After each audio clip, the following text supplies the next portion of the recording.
Всичко е прецакано. Като почнем от здравеопазване, политици, работа, приятели, семейство, непознати, околна среда, работа, образованието, казах ли го?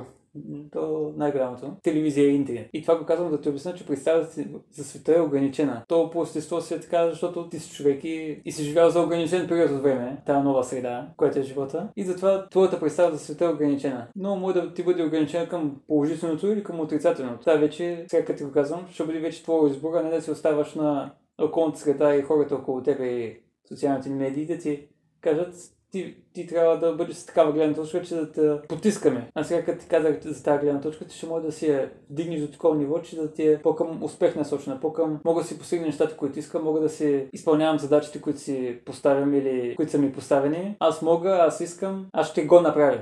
А не, аз не мога, аз не искам, аз не знам как да го направя, не ме занимавай.